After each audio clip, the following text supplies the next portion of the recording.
Together on ট্যুরের আরেকটি নতুন ভিডিওতে আপনাদের সবাইকে জানাই স্বাগত। চিরাচরিত প্রথা মেনে আমরা আজও আবারও বেরিয়ে পড়েছি একটা নতুন জায়গা এক্সপ্লোর করতে আর তার সমস্ত অভিজ্ঞতা আপনাদের সাথে শেয়ার করতে। এর আগের ভিডিওতে আপনারা যারা আমার এর আগের ভিডিও দেখেছেন সেখানে আমি এইখানকার একটা রোড ট্রিপের এক্সপিরিয়েন্স আমি আপনাদের সাথে শেয়ার করেছিলাম। বাট আজকে আমরা চলে এসেছি একটা নতুন জায়গা। আজকে যে জায়গাটা এসছি সেই জায়গাটা একটু স্পেশাল। কেন আজকে আমরা এসছি সাউথ আফ্রিকান মিউজিয়াম, যেটার নাম হচ্ছে ইসকো সাউথ আফ্রিকান মিউজিয়াম। এই মিউজিয়াম বা জাদুঘরটা প্রতিষ্ঠিত হয়েছিল 1825 সালে এবং এটাই একমাত্র সাউথ আফ্রিকার মিউজিয়াম এবং প্রথম মিউজিয়াম। এই মিউজিয়াম 1825 সালে প্রতিষ্ঠিত হলেও 1897 সালে আজ যেখানে আমি দাঁড়িয়ে আছি এই জায়গায় এই মিউজিয়াম স্থানান্তর করে আনা হয় এবং 2012 সালে এই মিউজিয়ামের নাম চেঞ্জ করে সাউথ আফ্রিকান, মানে এর আগের নাম ছিল সাউথ আফ্রিকান মিউজিয়াম, বাট 2012 সালে এর নাম চেঞ্জ করে করা হয় ইসকো সাউথ আফ্রিকান মিউজিয়াম। এই মিউজিয়ামে 15 লক্ষেরও বেশি বৈজ্ঞানিক নমুনা সংগ্রহ করে রাখা রয়েছে এবং তা এখানে সংরক্ষিত করে রাখা রয়েছে। এছাড়াও 70 কোটি বছর পুরনো জীবাশ্ম, পাথর, আদিম মানুষের বিভিন্ন স্কেলেটন, আরও অনেক কিছু এখানে সংরক্ষিত করে রাখা রয়েছে। আর যেটা এখানকার বিশেষ আকর্ষণ, এইখানে ব্লু ভেল মানে নীল তিমির একটা স্কেলেটন সংরক্ষিত করে রাখা রয়েছে, যেটা একমাত্র এখানে এলেই দেখতে পাওয়া যায়। তার সাথে এখানে রয়েছে গবেষণা কেন্দ্র, মানে এখানকার প্রত্নতান্ত্রিকবিদরা এইখান থেকে বিভিন্ন জিনিস সম্বন্ধে, মানে ইতিহাস সম্বন্ধে এখান থেকে এখনও গবেষণা চালিয়ে যাচ্ছে। এছাড়াও বাচ্চাদের জন্য অনেক অ্যাক্টিভিটি রয়েছে। তো এই মিউজিয়ামটা অনেক বড়, তো যতটুকুনি সম্ভব আমি আমার ভিডিওর মাধ্যমে আপনাদের সাথে শেয়ার করার চেষ্টা করব। ভিডিওটা দেখুন, আশা করি আপনাদের ভালো লাগবে। আর কথা না বাড়িয়ে চলুন ভিডিওটা শুরু করি আর আপনাদেরকেও আজকে ঘুরিয়ে দেখাবো এই মিউজিয়াম। আমি যে মিউজিয়ামের কথা এতক্ষণ আপনাদের বলছিলাম সেই মিউজিয়ামের ভিতরে আমরা এখন ঢুকে গেছি। এটাই হচ্ছে মিউজিয়ামের ভিতরটা আর এইখান থেকে আমাদেরকে টিকিট সংগ্রহ করতে হলো। তো এর এন্ট্রি ফি হচ্ছে অ্যাডাল্টসদের জন্য 80 র‍্যান্ড আর বাচ্চাদের জন্য 50 র‍্যান্ড। তো আমরা মোট 4 জন এসেছি, তো আমাদের 320 র‍্যান্ড আমাদের এখানে দিতে হলো। তো এটাই হচ্ছে first view of African museum. ঢুকেই সবার ফার্স্টে যে জিনিসটা আমি দেখলাম এখানে রয়েছে ফুটপ্রিন্ট, মানে আদিম মানুষের ফুটপ্রিন্ট, এবং এটা কত বছরের পুরনো সেটাও এখানে লেখা রয়েছে। আমি যদি একটু জুম করি, এটা কত বছরের পুরনো সেটাও এখানে দেওয়া রয়েছে। তো এইটার ওপর দিয়ে চলা যাবে। আর এটা কত সালের পুরনো দেখুন। এটা একটা অ্যাকচুয়ালি জীবাশ্ম। আর এইদিকে কিছু আছে যেখানে এই মিউজিয়াম সম্বন্ধে অনেক কিছু বোঝানো রয়েছে।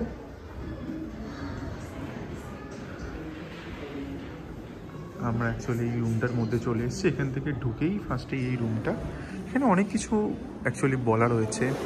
যে দেখুন এইখানে যে বোর্ডটা রয়েছে, এই বোর্ডে অ্যাকচুয়ালি বোঝানো আছে যে কেন হিউম্যানদের গায়ের রং বিভিন্ন রিজন অনুযায়ী ডিফারেন্ট। আর এই জায়গায় আরও অনেক বিবরণ দেওয়া আছে, অনেক কিছুই এখানে বর্ণনা করা রয়েছে। আর তার সাথে এই যে দেওয়ালে এই যে পিকচারগুলো, এটা অ্যাকচুয়ালি মানুষের ডিএনএর প্রকারভেদ অনুযায়ী মানুষ কত রকমের দেখতে হয়, তো সেই জিনিসটা এখানে বর্ণনা করা রয়েছে। আর এখানে এর সম্বন্ধে বিশদের বিবরণটা এখানে দেওয়া রয়েছে। এবার আমরা সামনের দিকে এগোচ্ছি। এখানেও অনেক কিছু অ্যাকচুয়ালি বিবরণ দেওয়া আছে। এখানে যেমন মানুষের ডিএনএ কত রকমের, কিভাবে ডিএনএ আলাদা হয় সেই সব জিনিস সম্বন্ধে বলা রয়েছে।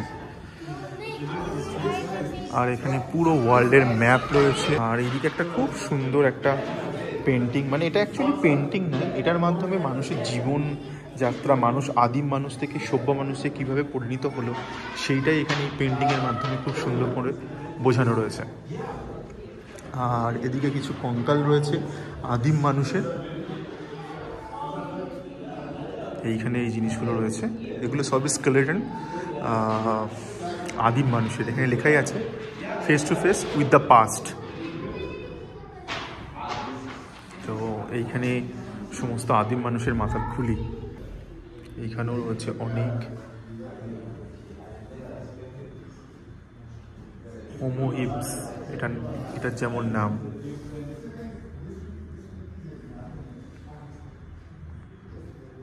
এখানে সমস্ত রকমের আদিম মানুষের মাথার খুলি এখানে রাখা রয়েছে। আর এখানে অ্যাকচুয়ালি যেটা আমরা বিজ্ঞান বইতে পড়েছি সেই ব্যাপারটাই এখানে বোঝানো রয়েছে, যে কিভাবে হিউম্যান ইভলিউশন হয়েছিল। তো এখানে সুন্দর করে এইটার বিষয়ে ডিটেলস বিবরণ এখানে দেওয়া রয়েছে। এই ওয়ালে পাথর যুগ সম্বন্ধে খুব সুন্দর বর্ণনা করা রয়েছে। মানে আমরা পাথর যুগ, আদিম মানুষের পাথর যুগ সম্বন্ধে সবাই ইতিহাস বইতে পড়েছি। তো আদিম মানুষ কিভাবে পাথর, কোন কোন পাথর কি কি কাজের জন্য ইউজ করত, সেই সমস্ত পাথর এখানে রাখা রয়েছে। আর এগুলো মিলিয়ন বছরের পুরনো। তো সেইগুলোর বিষয়ে পুরো ডিটেলসটা এখানে লেখা রয়েছে। আর কোন পাথর অ্যাকচুয়ালি এরা কোন কোন কাজে ইউজ করত সেইটা এখানে দেখানো রয়েছে। তো এখানে অনেক এইরকম স্যাম্পল পাথর রয়েছে যেগুলো হাজার হাজার বছরের পুরনো, সেগুলো এই মিউজিয়ামে রাখা রয়েছে। ঘুরতে ঘুরতে আমরা এখন যে জায়গায় চলে এসেছি, এটা হচ্ছে বিভিন্ন গুহাচিত্র। মানে আগেকার যুগের মানুষেরা তাদের গুহায় বিভিন্ন রঙের সাহায্যে বা পাথরের ওপর বিভিন্ন ছবি খোদাই করে রাখতো। তো সেই রকমই কিছু ছবি যেগুলো খোদাই করা পাথরের ওপর, সেইগুলোকে এখানে সংগ্রহ করে রাখা রয়েছে। এই দেখুন। আর তার বিষয়ে ডিটেলস বিবরণ এখানে দেওয়া রয়েছে। যেমন এখানে এইদিকেও রয়েছে, এখানে এটা একটা হাতির একটা গুহাচিত্র এখানে আঁকা রয়েছে। এগুলো পুরো পাথরের ওপর খোদাই করা। এখানেও রয়েছে। এই পুরো জায়গাটাতেই এরকম পাথরের ওপর খোদাই করা যে গুহাচিত্র, সেগুলো এখানে সংগ্রহ করে রাখা রয়েছে। আর এইদিকেও রয়েছে। এই রকগুলো অনেকই বড়, তার বিবরণ নিচে দেওয়া রয়েছে। অনেক কিছু এখানে জানার রয়েছে। এই পাথরটা কত বড় দেখুন, আর এইগুলো কত বছরের পুরনো। আর নিচে সমস্ত বিবরণ এখানে নিচে দেওয়া রয়েছে। আর এইখানেও তেমনি একটা পাথর রাখা রয়েছে। এবার এখন আমি যে জায়গার সামনে দাঁড়িয়ে আছি সেখানে লেখা আছে আওয়ার প্লেস ইন এভলিউশন, মানে মানব সভ্যতার বিবর্তনের ইতিহাস এইখানে বোঝানো রয়েছে। তো আমি সেই দিকেই যাচ্ছি। এইখানে বিভিন্ন প্রাণীর কঙ্কাল, মানে জীবাশ্ম রাখা রয়েছে, আর তার সম্বন্ধে খুব সুন্দরভাবে ডিটেলসে বিবরণ দেওয়া রয়েছে। এই সামনেই আমি দেখতে পাচ্ছি এখানে হিউম্যান প্লাস শিম্প্যাঞ্জি এর কঙ্কাল বা স্কেলেটন রাখা রয়েছে। আর এই সম্বন্ধে খুব সুন্দর বিবরণও দেওয়া রয়েছে। এই দিকেও সেম রয়েছে, শিম্প্যাঞ্জি। হাই লাভি। শিম্প্যাঞ্জি স্কেলেটন এখানে রাখা রয়েছে।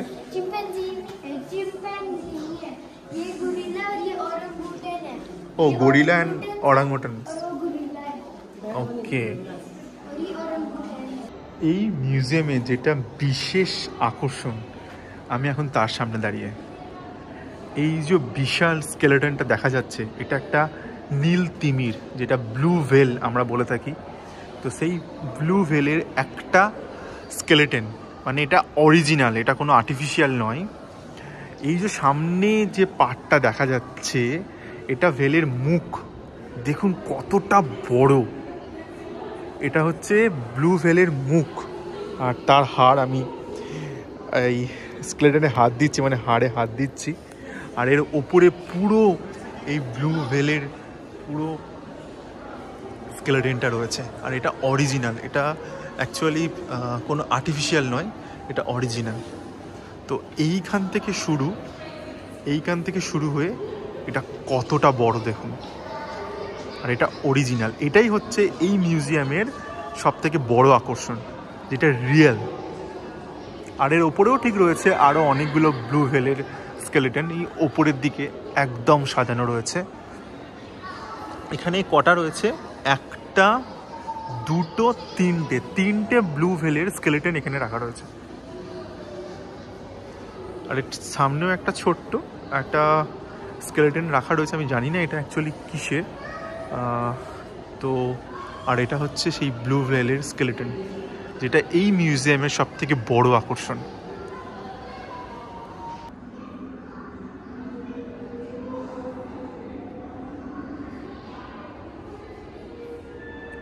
ঘুরতে ঘুরতে এবার ওপর দিকে চলে এসেছি। এখানে দেখুন ডলফিনদের সম্বন্ধে একটা খুব সুন্দর বিবরণ দেওয়া রয়েছে। এখানে কত রকমের ডলফিন হয় এবং তাদের নাম, তারা কোথায় পাওয়া যায়, সমস্ত কিছু এখানে এখানে দেওয়া রয়েছে লম্বা করে।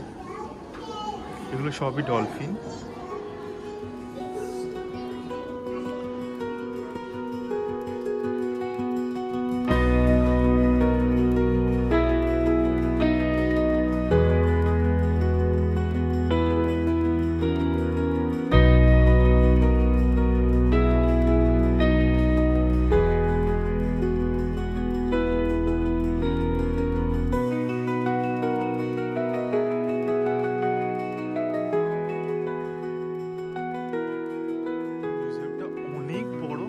যেটা একদিনে হয়তো দেখা সম্ভব নয়, এত বড়, এত কিছু জিনিস এখানে রয়েছে যেটা হয়তো একদিনে দেখা সম্ভব নয়। এখানে অনেকগুলো ফ্লোর রয়েছে।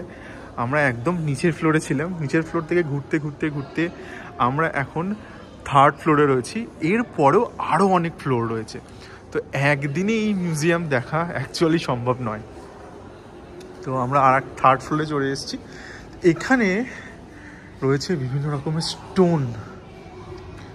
তো কত রকমের স্টোন হয় সেই সম্বন্ধে বা তার কিছু ডিটেলস এখানে রয়েছে, এবং কোন স্টোনের কি নাম, কোন স্টোন কোথায় পাওয়া যায়, সমস্ত কিছু এখানে রয়েছে। যেমন এই সামনেই দেখা যাচ্ছে অনেক রকমের স্টোন। এটা হচ্ছে স্টোন গ্যালারি। তো আমি আপনাদের এক ঝলকে দেখিয়ে দিচ্ছি এখানে কত রকমের স্টোন রাখা রয়েছে। মানে এইগুলো যদি আমি পুরো ধরে ধরে একটা করে বলতে যাই তাহলে এই ভিডিও অনেক বড় হয়ে যাবে। বাট হ্যাঁ, এখানে অনেক কিছু রয়েছে, অনেক দেখার জিনিস রয়েছে, যেগুলো হয়তো এখানে না এলে আমরা জানতেই পারতাম না। আর ঘুরতে ঘুরতে আমি এখন চলে এসেছি ডাইনোসরেসের স্কেলেটনের সামনে। মানে এটা একদমই অরিজিনাল। আর এইখানে খুব সুন্দরভাবে এর সম্বন্ধে ডিটেলস বিবরণ এখানে দেওয়া রয়েছে। এটা কোথায় পাওয়া গেছিলো, কত বছর পুরনো, যেমন এইখানে নেম দেওয়া রয়েছে। আমি জানি না আপনারা বুঝতে পারছেন কি না। আর এর এজ কত, এর এজ হচ্ছে 90 মিলিয়ন ইয়ার্স ওল্ড। আর এটা কোথায় ডিসকভার হয়েছিল, ওয়েস্ট মোরাক্কো। এর লেন্থ কত ছিল, এর ওয়েট কত, সমস্ত কিছু এখানে দেওয়া রয়েছে। কীভাবে এই ফসিলসটা উদ্ধার করা হয়েছে, কবে উদ্ধার করা হয়েছে, সমস্ত বিষয়। আর এইটা পুরো রিয়েল ডাইনোসরের ফসিলস। আর এদিকে রয়েছে ফসিলস, এগুলো অ্যাকচুয়ালি ফসিলস। এখানে রয়েছে অনেক পুরনো ফসিলস, যেগুলো এই আফ্রিকা থেকেই এগুলো ডিসকভার হয়েছে। তো এগুলো হচ্ছে সেই পুরনো ফসিলস। এইদিকেও রয়েছে, আর এদিকেও কিছু ফসিলস রয়েছে। এগুলো এখানে নিচে সংরক্ষণ করে রাখা হয়েছে। আর এগুলো হচ্ছে ডাইনোসরের ফসিলস। মানে কত রকমের ডাইনোসর হতো সেইগুলো এখানে রাখা রয়েছে। যেমন এইদিকে একটা রয়েছে, তার সাথে এইখানে, আর এখানে তার ফসিলস। এটাতেই এই ডাইনোসরের মডেলগুলো সব রাখা রয়েছে। আর এখানে একটা বড় ফসিলস রয়েছে। আর এইখানে কোন ডাইনোসরের কি নাম সে সম্বন্ধে ডিটেলস ইনফরমেশন এখানে দেওয়া রয়েছে। আর তার সাথে এখানে ডাইনোসর, এগুলো হচ্ছে সব মডেল অ্যাকচুয়ালি। মানে এখানে নিচে দেওয়া রয়েছে ফসিলস, আর সেগুলো কীরকম দেখতে তার মডেলটা এখানে বর্ণনা করা রয়েছে। এখানেও একটা ডাইনোসরের ফসিলস রাখা রয়েছে। আর এটা কীরকম হতো, কোথায় পাওয়া যেত, ওরা কোথায় থাকতো, সেটা এখানে দেখানো রয়েছে। আমি যেটা আগেই বলছিলাম, ডাইনোসরের মডেল এখানে স্কেলেটনের মডেল করে রাখা রয়েছে। তো এখানে এইরকম দুটো ডাইনোসরের স্কেলেটন রাখা রয়েছে।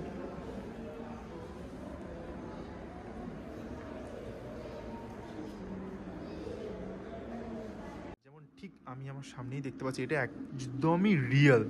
তো নিচে কে আবিষ্কার করেছিল, কবে আবিষ্কার করেছিল, সমস্ত ডিটেলস নিচে এখানে বর্ণনা করা রয়েছে।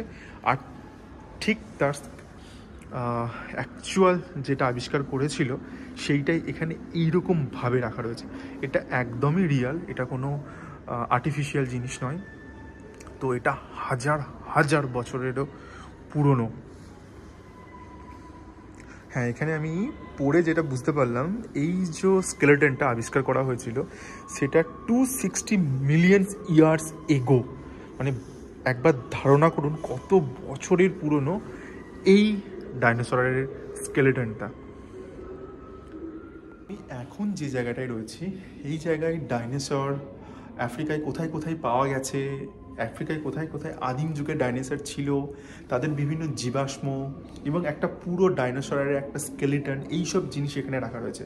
মানে ডাইনোসরের ইতিহাস এইভাবে, মানে এখানকার যে প্রত্নতান্ত্রিক বিদ্যা রয়েছে তারা কীভাবে এগুলোকে আবিষ্কার করেছিল, কত বছর পুরনো এই জীবাশ্মগুলো, সেই সমস্ত বিষয়ে একটা কমপ্লিট ডিটেলস এই ফ্লোরে, মানে এই জায়গাতে দেওয়া রয়েছে।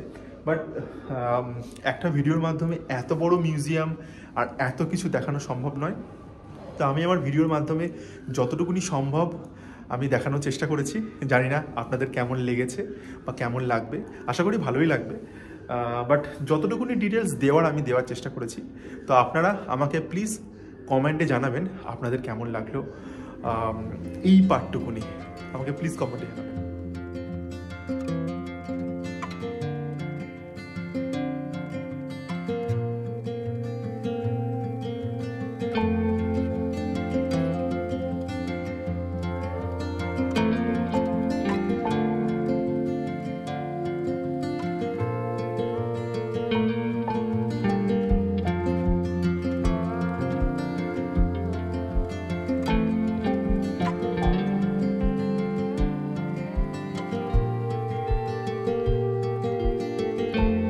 আজকের গল্প, যেখানে আমরা ঘুরে দেখলাম ইজিকো সাউথ আফ্রিকান মিউজিয়াম আর তার সমস্ত বিবরণ, এক্সপিরিয়েন্স আপনাদের সাথে শেয়ার করার চেষ্টা করলাম এই ভিডিওর মাধ্যমে। কেমন লাগলো আজকের ভিডিও আমাকে প্লিজ কমেন্টে জানাবেন। আর ভিডিওটি যদি ভালো লেগে থাকে ভিডিওটাকে একটা লাইক করবেন এবং আমার চ্যানেলটিকে সাবস্ক্রাইব করতে ভুলবেন না। আবার ফিরে আসবো অন্য কোনো নতুন গল্প নিয়ে, অন্য কোনো নতুন মুহূর্তকে ফ্রেমবন্দি করে। ততক্ষণ অবধি ভালো থাকবেন, সুস্থ থাকবেন, আবার দেখা।